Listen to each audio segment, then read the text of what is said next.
آج کے اس جلسے میں رانا ثناء اللہ صاحب موجود ہیں. ظاہر پنجاب مسلم لیگ کے صدر ہیں، لیکن یہ بھی ایک اصلی سیاسی کارکن ہے. لیکن یہ میں نے رانا صاحب کی جو تھوڑی سی تعریف کی ہے، اس کی ایک وجہ ہے. وجہ یہ ہے رانا صاحب ایک مسئلے میں پھنس گیا ہوں میں رانا صاحب ایک مسئلے میں پھنس گیا ہوں.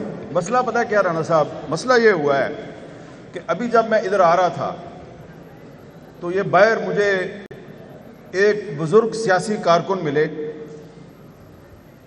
انہوں نے مجھے پہلے گلے سے لگایا، پھر میرا ماتھا چوما اور پھر کہا کہ بیٹا جی، آپ نے آج خواجہ رفیق شہید کی برسی پر وہی تقریر کرنی ہے جو آپ نے 30 سال پہلے ٹاؤن ہال میں کی تھی.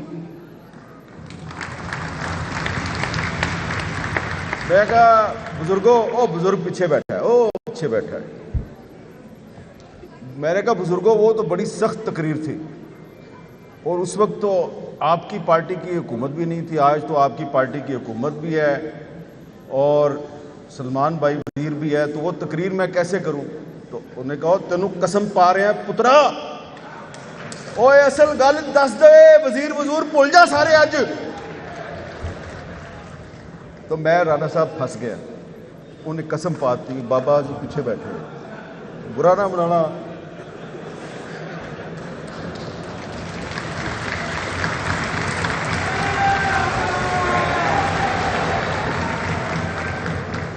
تو جب میں ہال کے اندر آیا، میں بیٹھ گیا سٹیج پہ. اب سٹیج پہ میرے ساتھ ایک اور بندہ بھی بیٹھا ہوا ہے، مسئلہ نمبر 2. اور وہ پتہ ہے کون ہے؟ غلام حسین شاہد. اور میں نے کہا یار غلام حسین شاہد، تم وہی ہو نا 1997 میں تمہاری پارٹی نے ٹکٹ دیا ایم پی اے کا، پھر واپس لے لیا، اس کے بعد کبھی تمہیں دوبارہ ٹکٹ ملا؟ انہوں نے کہا نہیں. میں کہا بالکل صحیح ہوا ہے تمہارے ساتھ، کیونکہ تم اصلی سیاسی کارکن ہو، اس لیے تمہیں یہ ٹکٹ نہیں دیتے. تو کسی اصلی سیاسی کارکن کو بھی ٹکٹ مل جاتی ہے، لیکن زیادہ تر کو نہیں ملتی. اور ہو سکتا ہے کہ اگر رانا ثناء اللہ صاحب مسلم لیگ پنجاب کے صدر رہے اور بااختیار صدر رہے تو یہ جو بلدیاتی الیکشن آ رہا ہے، اس الیکشن میں آپ میں سے بہت سے لوگوں کو شاید ٹکٹ مل جائے، اور اگر نہ ملے پارٹی چھوڑ دینا ہے. اور بھائی غلام حسین شاہد نہیں بننا آپ نے. وجہ یہ ہے کہ خواجہ رفیق صاحب جو ہے نا، اب ان کی بات کرتا ہوں میں نے مجھے پتا ہے آپ سب کا محبوب قائد ہے خواجہ سعد رفیق، ٹھیک ہے، میرا بھی محبوب ہے.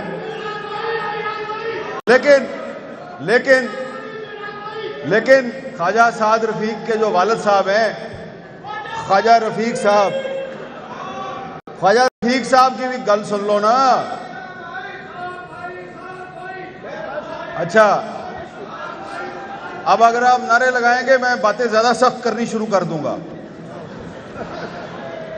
کیونکہ خواجہ رفیق صاحب نے تو مجھے یہی سکھایا. بھائی خواجہ رفیق صاحب نے مجھے کیا سکھایا؟ تحریک پاکستان کے کارکن تحریک پاکستان میں گرفتار ہو گئے، گرداسپور جیل میں بند رہے، اور یہ نہیں تھا کہ کوئی عام سے خاندان سے تعلق نہیں تھا، بھائی بڑے امیر گھرانے سے تعلق تھا. اور یہ جو تصویر لگی ہوئی ہے اس میں بھی انہوں نے ٹائی پہنی ہوئی ہے، تو میں بھی اسی وجہ سے ٹائی پا کے آیا. خواجہ رفیق صاحب جب اسلامیہ کالج امرتسر کی یونین کے جنرل سیکرٹری تھے، تو ایم اے کالج امرتسر کے جب وہ جنرل سیکرٹری تھے تو مجھے ایک دفعہ ایک سکھ نے بتایا، امرتسر کا سکھ تھا پرانا، اس نے کہا اس کی ٹائیاں بڑی مشہور تھیں، ٹائی بڑی اچھی پہنتا تھا اور بمبئی سے اس کی ٹائی آتی تھی جو اب ممبئی ہے.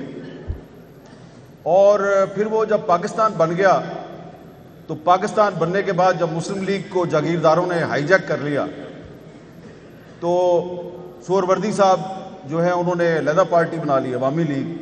تو خواجہ رفیق صاحب جو ہیں جنہوں نے جس پارٹی کے ساتھ مل کر پاکستان بنایا، جب اس پارٹی نے اپنے وعدے پورے نہیں کیے اور وہ پارٹی جو ہے اس پہ جاگیرداروں کا قبضہ ہو گیا تو خواجہ رفیق نے مسلم لیگ چھوڑ دی، عوامی لیگ میں آ گئے، اور عوامی لیگ میں آئے اور پھر جب محترمہ فاطمہ جناح نے ایوب خان کے خلاف الیکشن لڑا تو قائد اعظم کا وہ سپاہی خواجہ محمد رفیق جو ہے وہ اس جنرل ایوب خان، اس فیلڈ مارشل ایوب خان کے مقابلے پہ کھڑا ہو گیا اور قائد اعظم کی بہن کے ساتھ انہوں نے فیصلہ کیا کہ میں ان کو سپورٹ کروں گا، اور جب فیلڈ مارشل کے خلاف کوئی نہیں بولتا تھا تو خواجہ رفیق بولتا تھا، اور پھر فیلڈ مارشل کے خلاف بولنے کے الزام میں خواجہ رفیق صاحب کو غداری کے الزام میں گرفتار کر لیا گیا۔ تو آج جب میں یہاں پہ آیا تو مجھے محسن داوڑ نظر آیا۔ میں خواجہ سعد رفیق کا شکریہ ادا کرتا ہوں کہ جیسا غدار خواجہ رفیق تھا ویسا ہی ایک اور غدار محسن داوڑ آپ نے بلایا ہے، اور بھی کچھ غدار مجھے یہاں نظر آ رہے ہیں، میں ان کے نام نہیں لیتا، لیکن پھر میں آپ کو ہسٹری بتا رہا ہوں خواجہ رفیق کی۔ پھر خواجہ رفیق صاحب جو ہیں ایوب خان کے مقابلے پہ جب محترمہ فاطمہ جناح نے الیکشن لڑا تو شیخ مجیب الرحمان محترمہ فاطمہ جناح کا ایسٹ پاکستان میں پولنگ ایجنٹ تھا اور ویسٹ پاکستان میں خواجہ رفیق صاحب ان کی الیکشن مہم کے انچارج تھے، لیکن محترمہ فاطمہ جناح کو الیکشن میں دھاندلی کے ذریعے شکست دی گئی، ایوب خان جیت گیا، پاکستان ہار گیا، اور پھر 6 نکات پہ شیخ مجیب کے ساتھ خواجہ صاحب کا اختلاف ہو گیا۔ تو وہ خواجہ رفیق جس نے پہلے مسلم لیگ چھوڑی، عوامی لیگ میں آیا، تو پھر جب 6 نکات پہ شیخ مجیب سے اختلاف ہوا تو رانا صاحب انہوں نے عوامی لیگ بھی چھوڑ دی اور وہ پی ڈی پی میں آ گئے نوابزادہ نصر اللہ خان کے ساتھ، اور اس کے بعد نوابزادہ نصر اللہ خان سے بھی اختلاف ہوا تو انہوں نے پاکستان اتحاد پارٹی بنا لی، یہ شاید آپ کو نہ پتا ہو۔ آخری دنوں میں خواجہ رفیق صاحب نے پاکستان اتحاد پارٹی بنا لی تھی۔ تو میں نے آپ کو یہ چھوٹی سی ہسٹری اس لیے بتائی ہے کہ جو اصلی سیاسی کارکن ہوتا ہے نا، آپ جیسا اصلی سیاسی کارکن، وہ اپنے اصول پہ سودے بازی نہیں کرتا، اور صرف میں آپ سے ایک سوال کرتا ہوں کہ ذرا اپنے دل پہ ہاتھ رکھ کے اپنے آپ سے پوچھئے کہ اگر آج خواجہ رفیق صاحب زندہ ہوتے تو کیا وہ حکومت کے کسی وزیر کے اس بیان پر چپ رہتے کہ یہ ایک ہائبرڈ نظام ہے اور بڑا کامیابی سے چل رہا ہے؟ بھائی، جس آدمی نے جمہوریت اور آئین کی پاسداری کے لیے، جس نے انسانی حقوق کے لیے اپنی جان دے دی، کیا وہ خواجہ رفیق یہ برداشت کرتا کہ مسلم لیگ کی حکومت ہو اور کوئی کہے کہ یہ ہائبرڈ نظام ہے؟ تو یہ بات میں اس لیے کر رہا ہوں کہ یہ اصلی سیاسی کارکنوں کا اجتماع ہے، اور اصلی سیاسی کارکنوں کو یہ سوچنا چاہیے کہ اگر آپ نے اس ملک کو آگے لے کے جانا ہے اور اس ملک کی سیاست میں آپ نے بھی کردار ادا کرنا ہے تو ہائبرڈ سسٹم میں سیاسی کارکن کی کوئی گنجائش نہیں ہے۔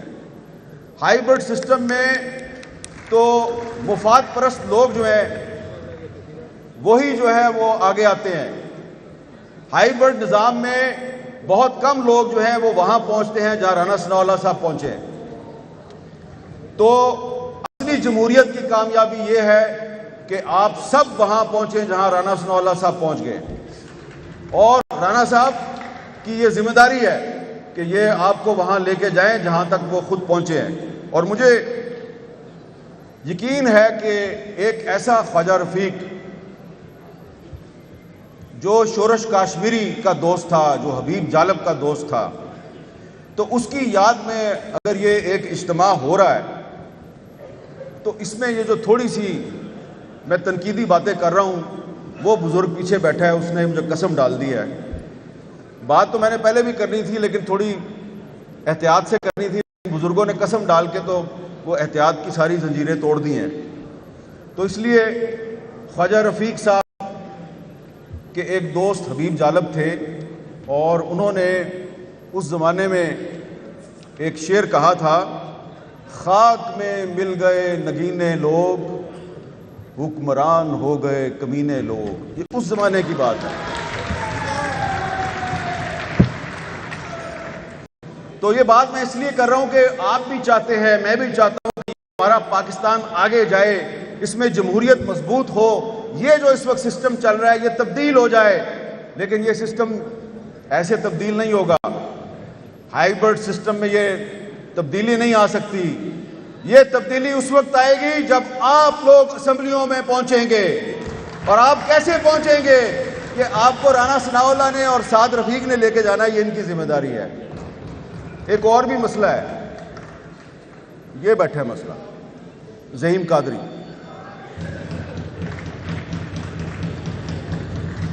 اب زعیم قادری جو ہے وہ آپ کو پتہ ہے، یاد ہے، بھولیا تو نہیں،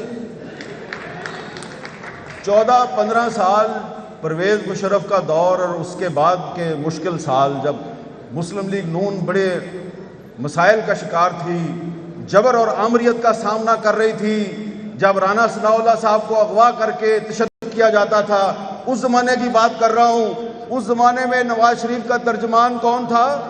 زعیم قادری۔ اب آپ اس کو ڈھونڈتے ہو کہ کدھر گیا ہے، اور زعیم قادری کدھر گیا بھائی؟ تو یہ دیکھیں، یہ بھائی جان بات یہ ہے کہ مشکل دور میں آپ کا ترجمان زعیم قادری ہو، اور جو حکومت آئے تو ترجمان کوئی اور بن جائے۔ یہ میں صحیح بات کر رہا ہوں کہ غلط کر رہا ہوں؟ صحیح بات کر رہا ہوں کہ غلط کر رہا ہوں؟ تو خواجہ رفیق زندہ باد کا نعرہ لگاؤ، خواجہ رفیق، خواجہ رفیق۔ ہاں، سعد رفیق زندہ باد بھی بالکل ٹھیک ہے، لیکن اس سے زیادہ زور سے خواجہ رفیق۔ تو بھائی جان زیادہ باتیں میں نے کر دی، چاچا جی صحیح باتیں کر رہا ہوں نا، آپ کی قسم تو نہیں نا توڑی میں نے؟ ٹھیک ہے۔ اب جناب آخر میں ایک چھوٹی سی بات یہ کرنی ہے کہ یہ باتیں کرنے کی ضرورت کیوں محسوس ہو رہی ہے۔ ایک تو ہمیں ہائیبرڈ سسٹم قبول نہیں ہے، وہ اس لیے کہ بھائی یہ قائد اعظم کی مسلم لیگ کے وارث ہیں آپ لوگ۔ اگر قائد اعظم آج زندہ ہوتے، اگر خواجہ رفیق صاحب زندہ ہوتے، اور کوئی کہے کہ یہ ہائیبرڈ سسٹم ہے اور بڑا اچھا سسٹم ہے، تو یہ قابل قبول ہے؟ نہیں۔ زور سے کہیں نہیں۔ تو ہم نے اس پاکستان کو قائد اعظم کا پاکستان بنانا ہے، اور آپ نے بنانا ہے، آپ نے بنانا ہے۔ ایسا پاکستان نہیں بنانا کہ جب پچھلے دور حکومت میں ایک صدارتی آرڈیننس کے ذریعے پیکا قانون جو ہے وہ ہم پر مسلط کیا جائے، اور ہم اس پیکا قانون کے خلاف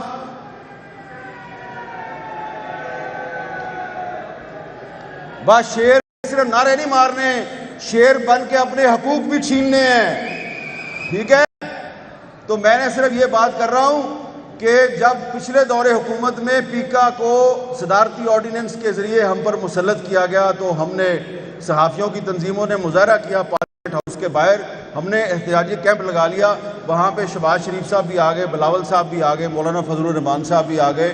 انہوں نے ہم سے وعدہ کیا کہ آپ بے فکر ہو جائیں، جب ہماری حکومت آئے گی ہم یہ آرڈیننس ختم کر دیں گے۔